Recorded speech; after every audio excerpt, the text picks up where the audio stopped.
Um, that said, I have the pleasure of introducing to you our author, Ms. Sally Hubbard. Sally is an antitrust expert and director of enforcement strategy at the Open Markets Institute, an organization developing solutions to America's monopoly crisis. She served as an assistant attorney general in the NYAG, New York Attorney General Antitrust Bureau, and was an investigative journalist covering mergers, monopolies, and privacy. She has testified in the U.S. House of Representatives and before the Federal Trade Commission.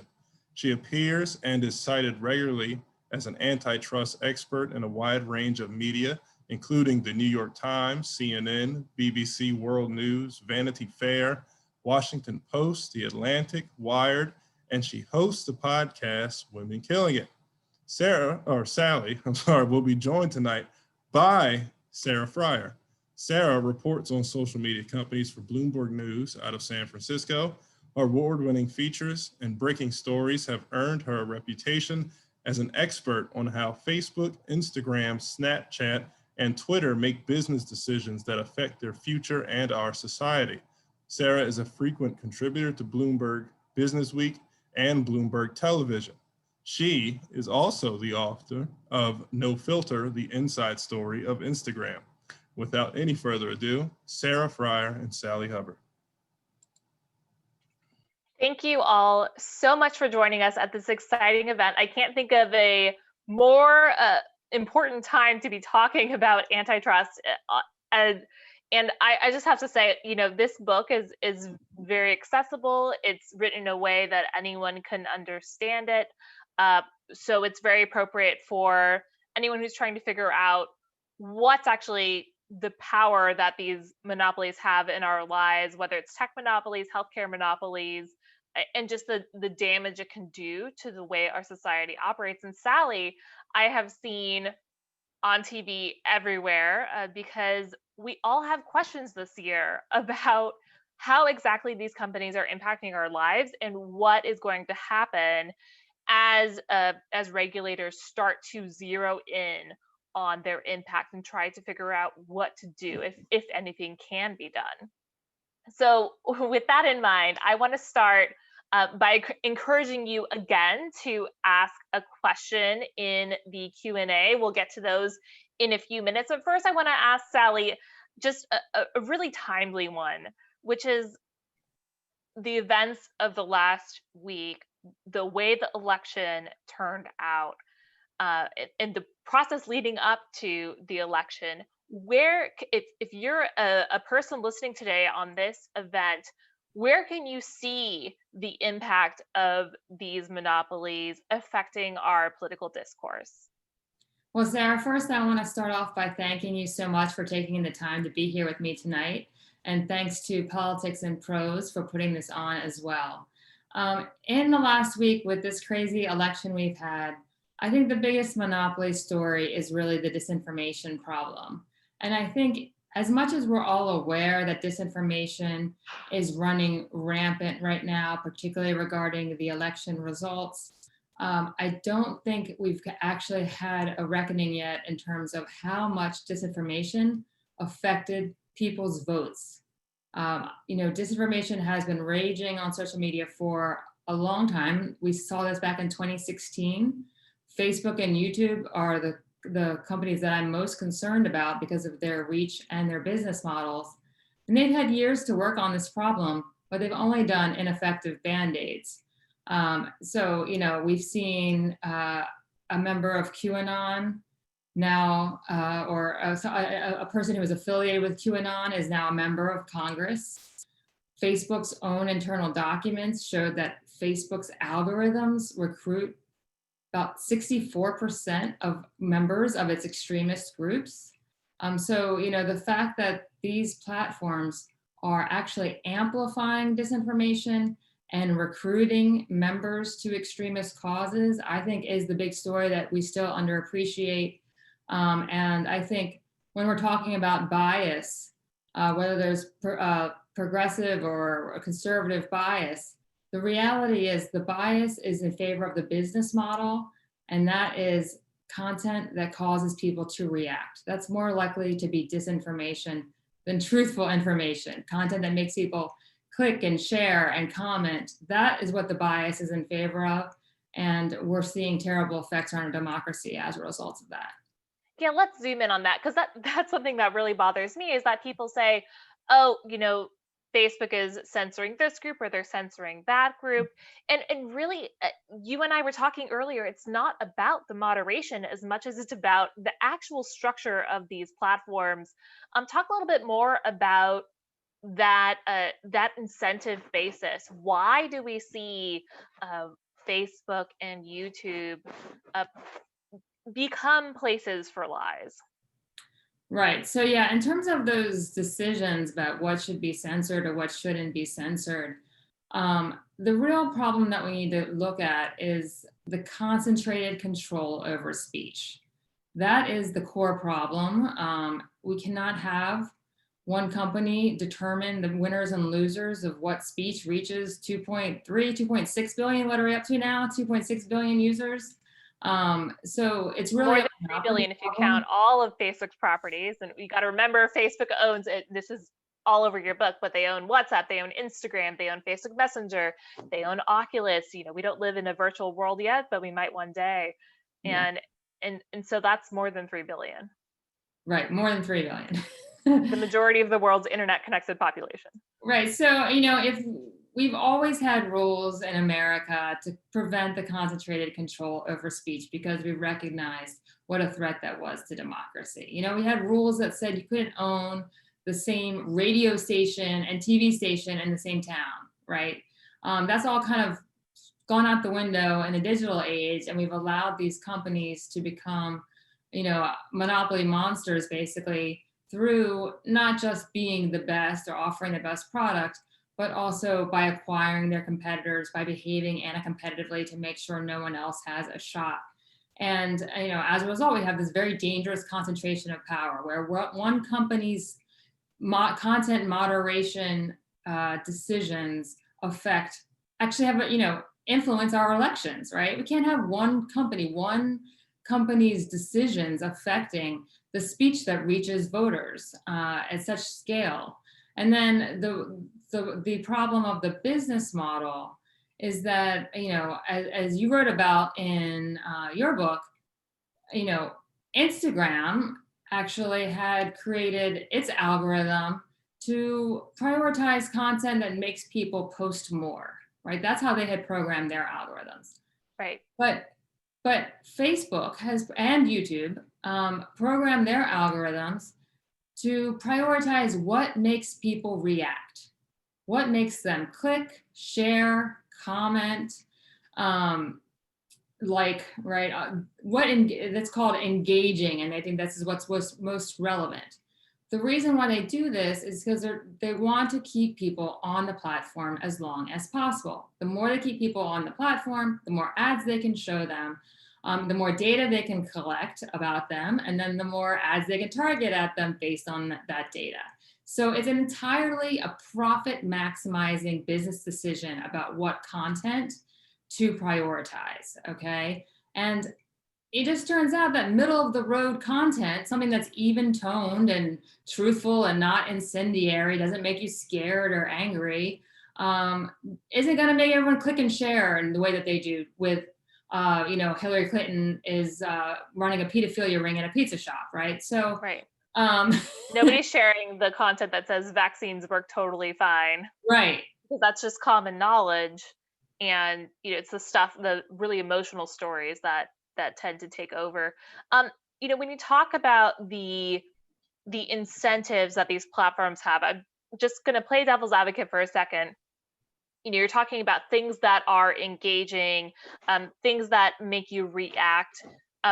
If I'm Facebook or if I'm YouTube, I am saying, well, hey, that's my signal as an engineer that somebody is interested in this, that I provided value to their lives. And I think that's what you see with a lot of these monopolies. Indeed, you mentioned this in your book, just how they justify their decisions as positive for consumers. This is what they clicked on. This is what they told me they want to see more of. This is personalization. How do you respond to that? Yeah, I mean, You could feign ignorance about the harm of this programming maybe 5 years ago, but now what we've seen is elections being distorted around the world. We've seen, you know, genocides being facilitated by this business model. So at some point you have to say, wow, we thought this was a good idea, but actually we're causing huge harm.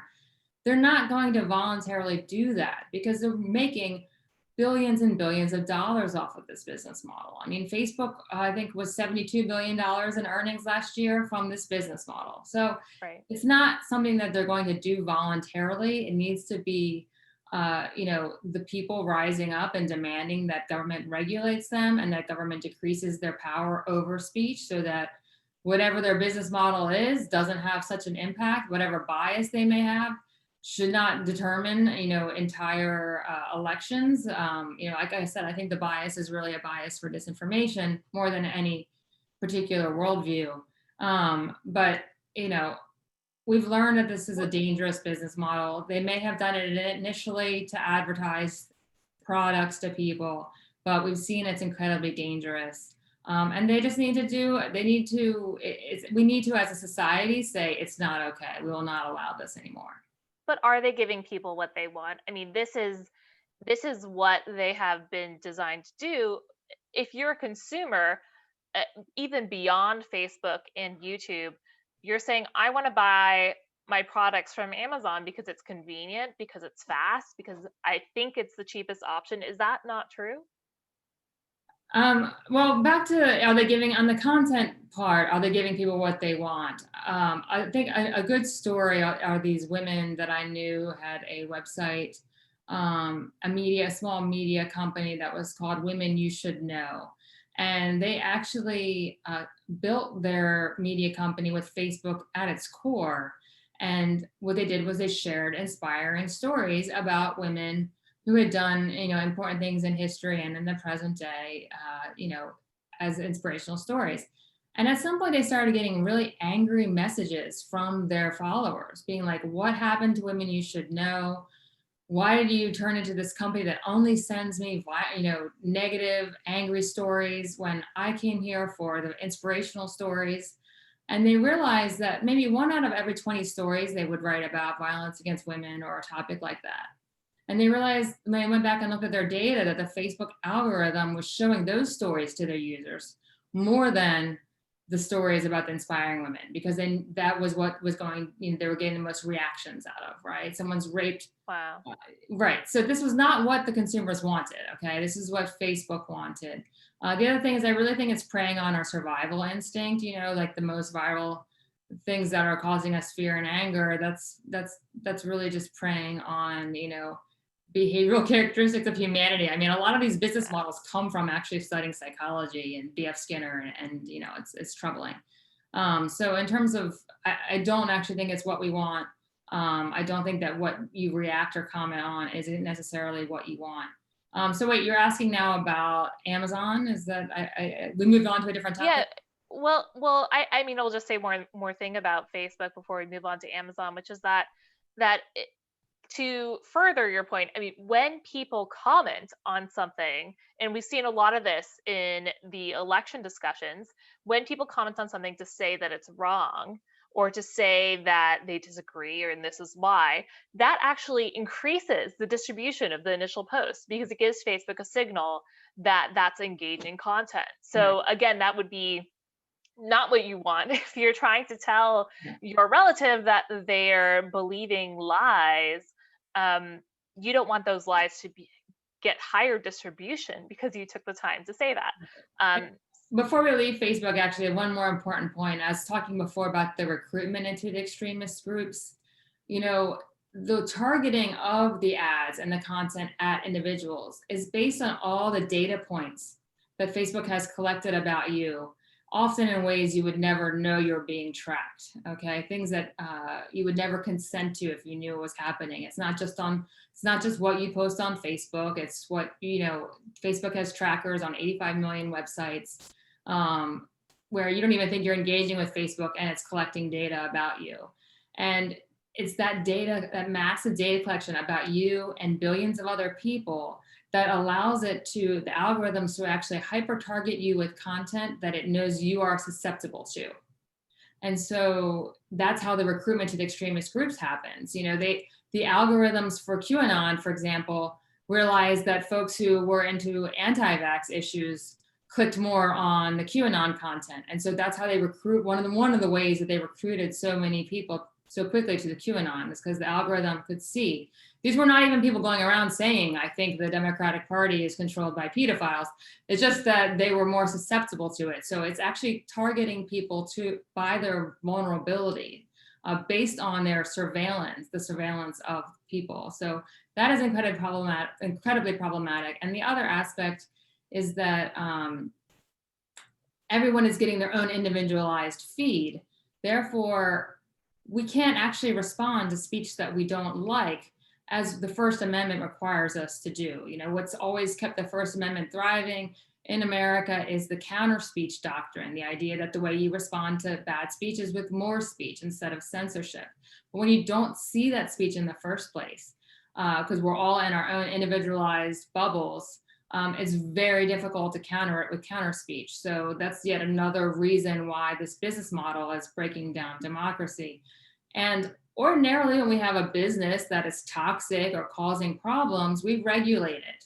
And one of the reasons why Facebook is so able to withstand any kind of regulation is because its monopoly power, its tremendous economic power, translates to political power and lobbying power. So that's the last thing I'll say about this Facebook speech issue. But I think we're in a huge crisis for our democracy, and we definitely need to act on it right away. Because none of us have a shared reality, we can't come to consensus, so we don't know what other people know. That's really good to know about. Biden campaign said yesterday that Facebook is destroying the fabric of our democracy. Do you agree with that? And do you think that a Biden administration will make different moves? What are you expecting? What can we look forward to in 2021 in the anti-monopoly movement? Right. So I think it is hard to predict what a Biden administration will do. I know a lot of folks want to know. I don't think that the existing investigations that are underway are going to be limited or curbed in any way by a Biden administration. And we're just talking about big tech here.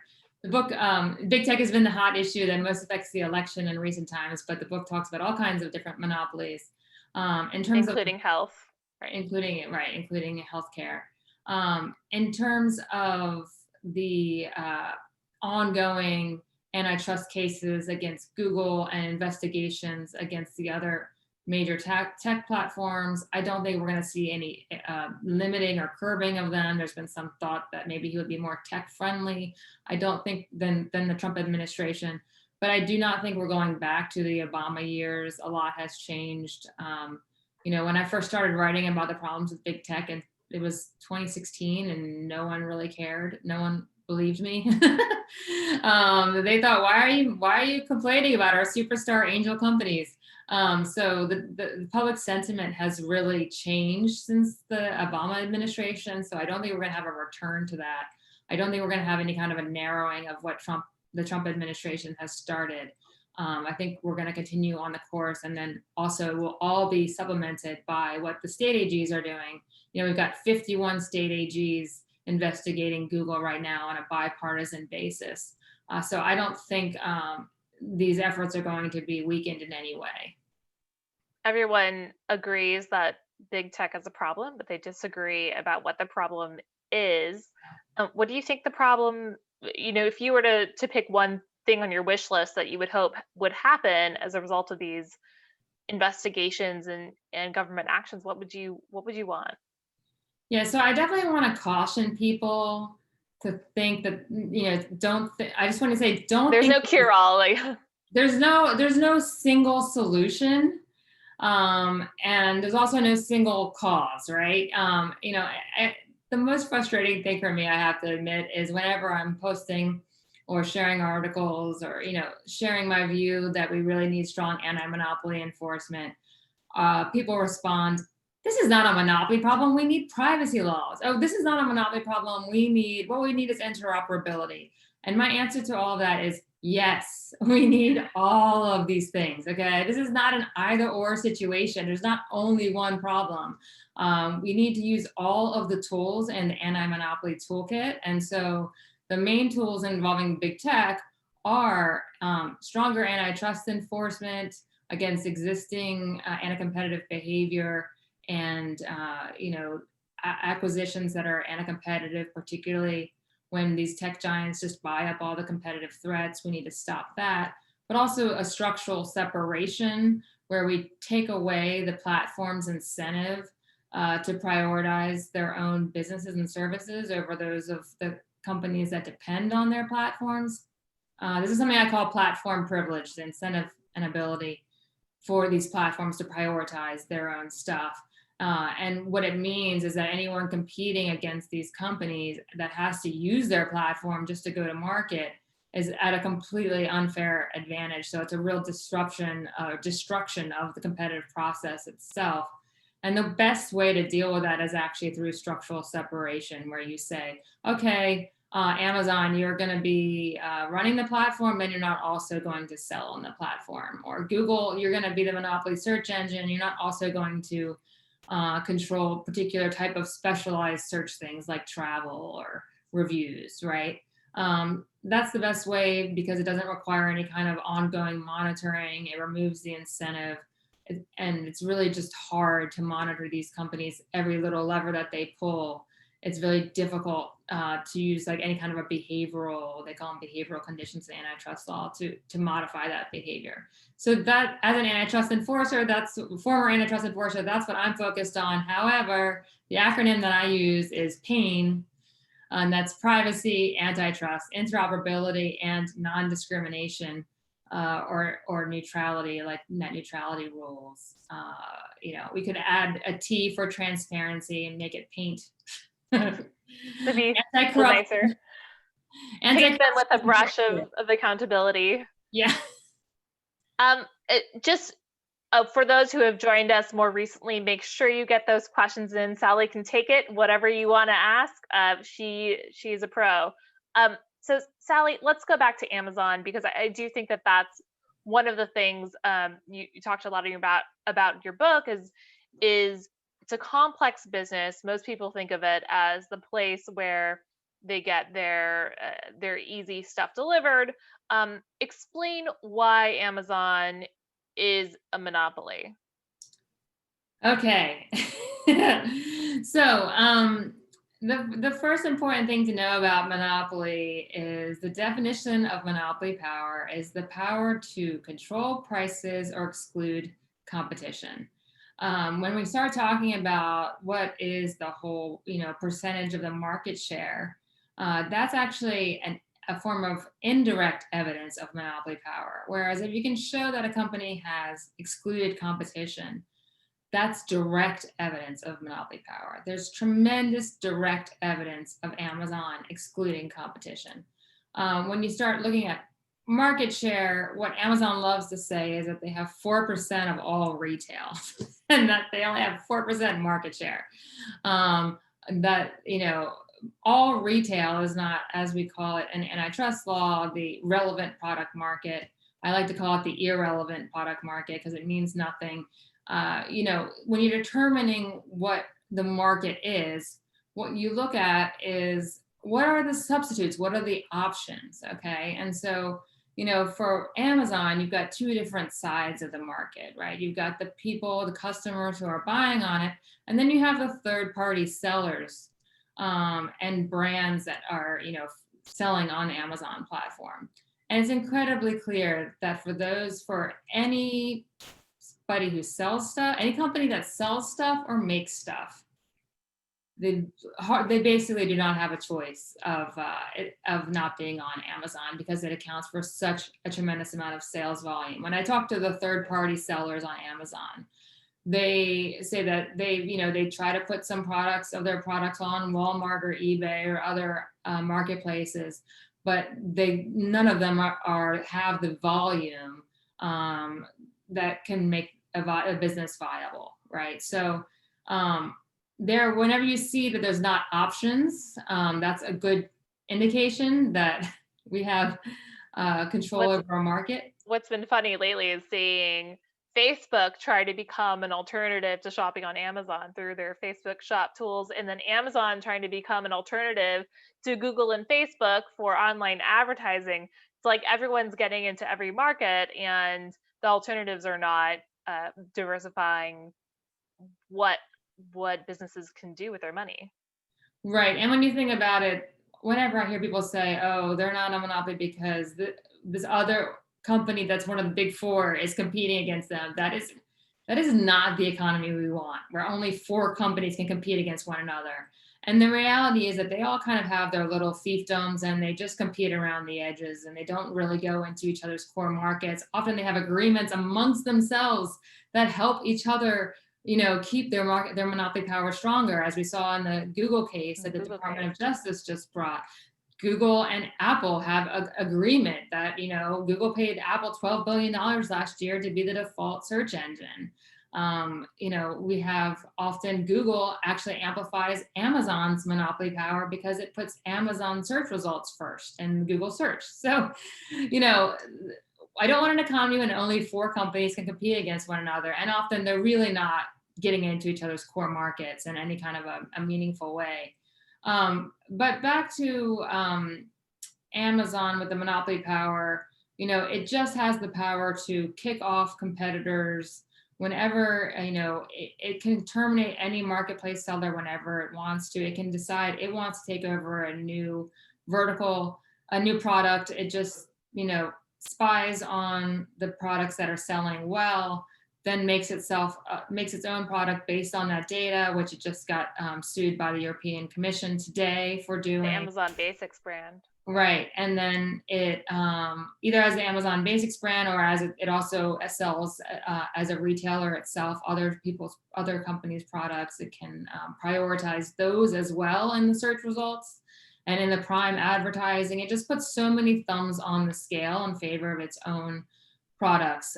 So, what I really want people to understand is that these companies are not so dominant just because they're the best. They're constantly putting thumbs on the scale in favor of their own businesses and distorting the competitive process itself in a way that violates the antitrust laws. So they've been breaking the laws and it's time for them to be enforced.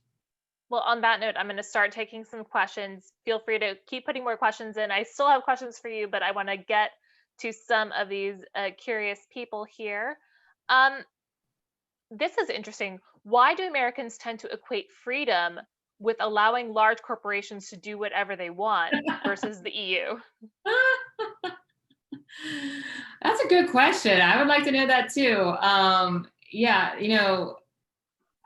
To me, when I'm fighting to me, my whole passion and dedicating my life to anti-monopoly is all about preserving democracy.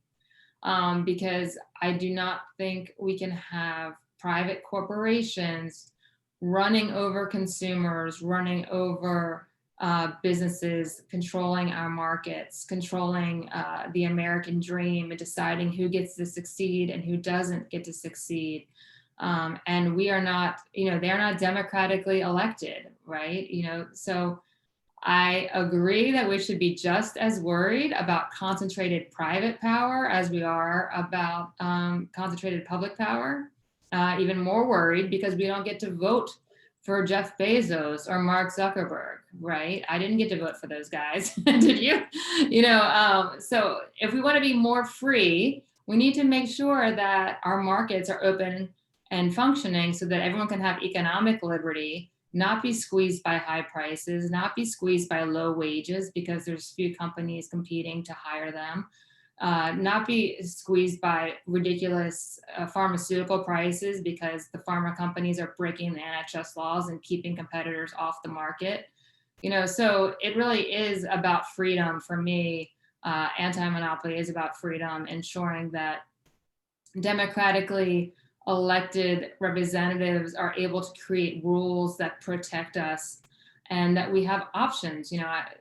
Last point on this is that, the ways that we've always constrained private power from abusing us is through competition and regulation. So if a company abuses you and you have alternatives, you go to those alternatives. It constrains the company from abusing you.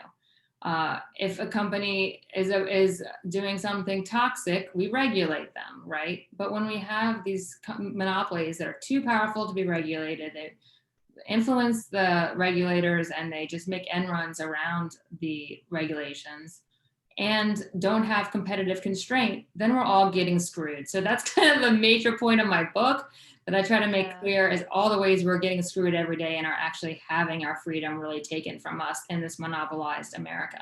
It's actually a perfect transition to the next question, which is, how do you foresee monopolies challenging the distribution of a COVID vaccine, and how do you hope that will be overcome? And I'm also curious about what you said about drug prices and healthcare.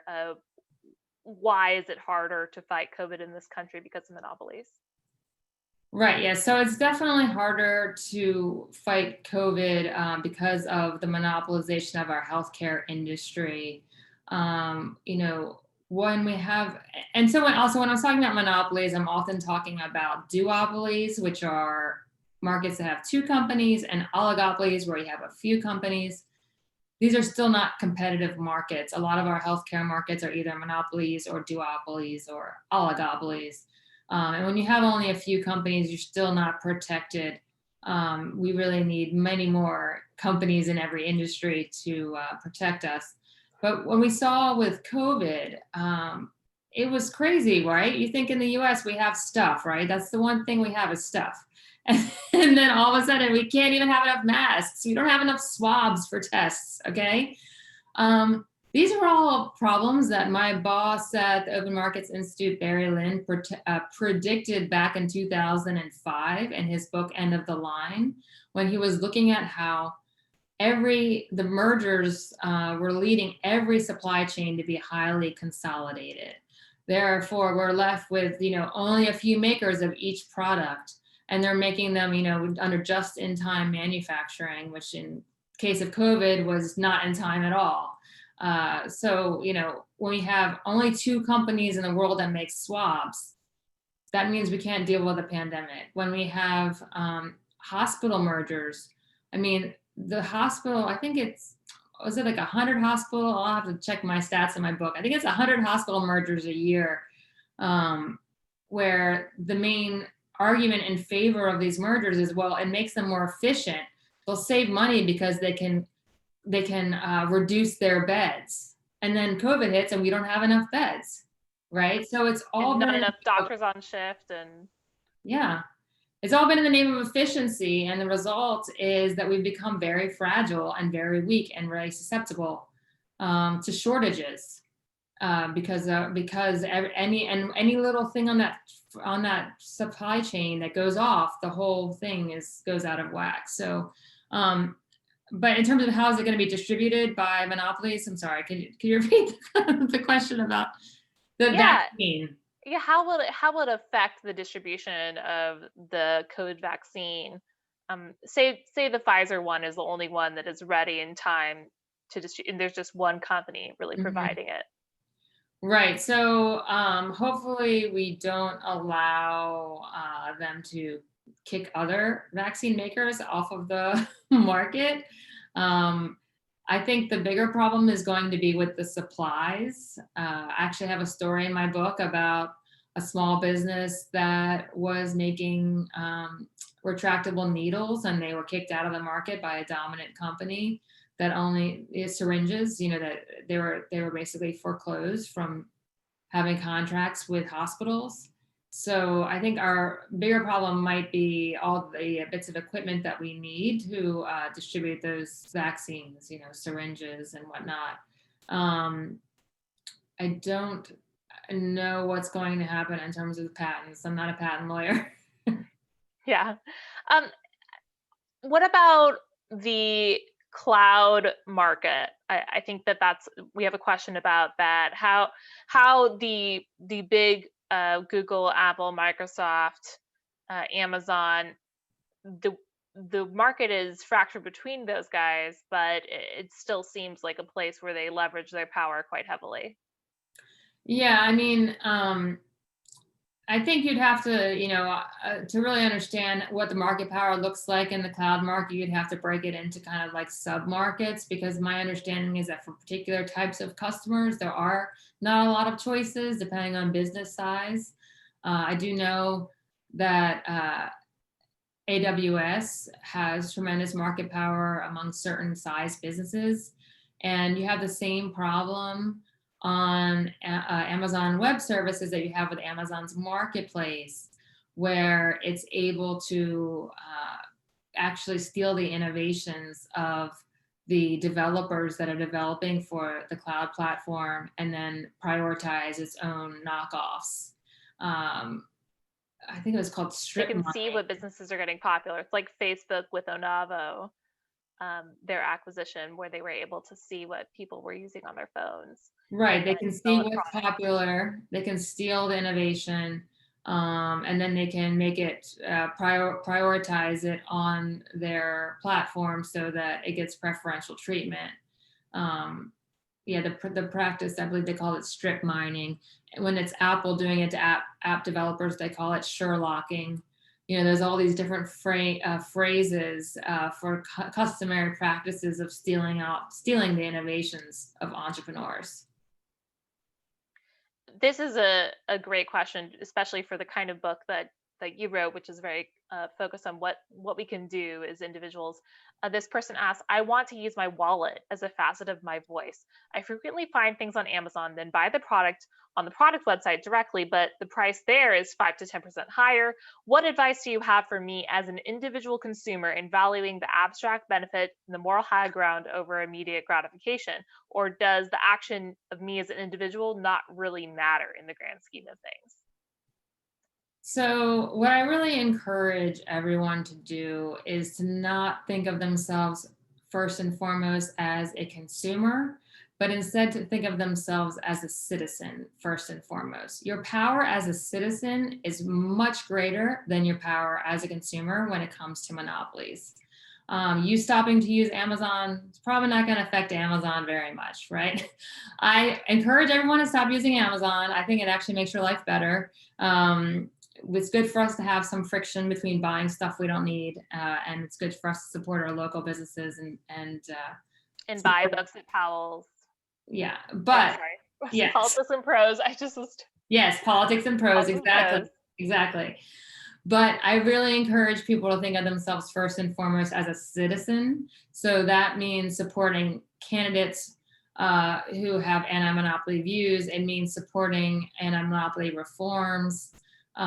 It means looking at every issue that you're concerned about and thinking about what role does monopoly play in it. That's what I try to do in this book, to help you understand all the pain points in your daily life, all of the problems that we can't seem to overcome as a nation. At their core is monopoly power. And it's not that fixing monopoly is a silver bullet that's going to solve all of our problems. Rather, it's that if we don't do this, if we don't deconcentrate economic and political power, we're not going to be able to fix these problems. It's really a foundational issue. We can't build on this kind of faulty structure of monopoly. We can't build a better world on this faulty structure. And so whether it's climate change or equality or, any issue, political issue that you care about, thinking about bringing anti-monopoly as part of the, agenda, as part of the analysis, I think is really critical. As well as, like I said, encouraging the reforms, encouraging, lawmakers like Representative Cicilline in the House, who has taken the bold stance against tech platforms because we produced a 450-page report. That is incredibly brave, because he's standing up to tens of millions of dollars of monopoly money being thrown at all of his opponents. And so he needs our back. The only way that he can succeed is if he has a movement of people behind him.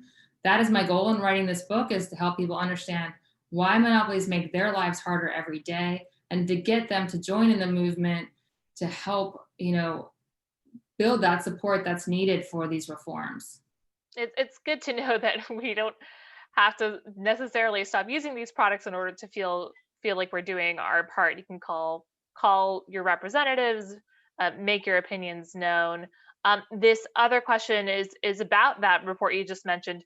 Do you think the House Antitrust Subcommittee's report, and specifically their statement that structural breakups could be helpful, will have a material effect on the DOJ's investigation or the broader Biden administration? Oh yeah, I do. I think the report was tremendous. I mean, I did contribute a lot to it, so I was happy that they cited my work and invited me to testify. And the recommendations, policy solutions were what I have been recommending. So I thought it was such a critical step forward to create a blueprint for what both Congress and the agencies can do. I mean, it was directed more towards congressional reforms, but it can certainly influence the remedies that these enforcers seek. Structural separation is something that can be sought in an antitrust case, as we've done in our nation's past, or it could be legislated. So the Glass-Steagall legislation is a model that Representative Cicilline has mentioned. So I think that will move forward. I think, like I said, it can be done in antitrust and litigation, but the faster course would be to do it through legislation, because antitrust cases can take a while. I just want to ask you one more question about your own interaction with these products. I mean, surely you use Facebook, you use Google, you use Amazon. If you do, you really can't avoid it if you are living in modern society. But how do you reckon with your own consumer choices, especially after doing all this research on these products and what they've done to our world? Generally, if I can choose not to use a monopoly product, I do, but that's because it's my career. I don't, this is what I think about all the time. So, but there's so many monopoly products you just can't avoid. Monsanto controls the world's seeds. You can't avoid, its pesticides in your food. There's a whole chapter about food and what it means for you as an eater, that, every part of the food supply chain, from farmers to grocery stores, are all controlled by monopolies. It limits your choices as someone who eats. We want sustainable food. Organic food with sustainable farming practices. And one of the reasons why that's not available as much as it should be is because of monopolization. So in cases where you can't avoid it, Google has its trackers on most of the web. So I can't avoid Google's trackers unless I want to stop using the internet. I do use the DuckDuckGo search engine. I actually researched my entire book on it. So, most everything in the book was kind of a cathartic release of everything that was inside of my head, but I did have to find all the sources to back it up. And I use DuckDuckGo for that. I don't shop on Amazon, although other members of my family might still. I haven't been on Facebook in over a year. I don't use Instagram, but again, I have a teenager, so I can't control that. So I personally don't, but I recognize that it's very, very, very difficult and nearly impossible to avoid most monopolies. And if you're using another product that's probably built on Amazon's cloud, or it's probably using Google advertising or what have you. Right. Sally, one last question. How can people get in touch with you if they have more questions? How can they support your book right now? How do we continue the conversation? I'm always available through probably LinkedIn and Twitter are the easiest ways to connect with me. Email them might just get buried. So I'm on Twitter at Sally Hubbard. I think I'm just Sally Hubbard. Jeez, I should know my handle. And also on LinkedIn, Sally Hubbard. Those are the best ways to connect with me. Oh, I also did create a website, monopoliesuck.com, to try to direct people to different organizations that are working on these issues, all the different causes, all the different allies that we have in the fight, to help them, channel the energy that I hope they get from reading the book to good use. Well, thank you so much for giving us all this amazing insight. Thank you, and please buy the book, buy it at Politics and Prose, and thank you for coming to this event. I've really enjoyed talking to you. Thank you so much, Sarah, and thank you to Politics and Prose. I really appreciate giving attention to this important issue.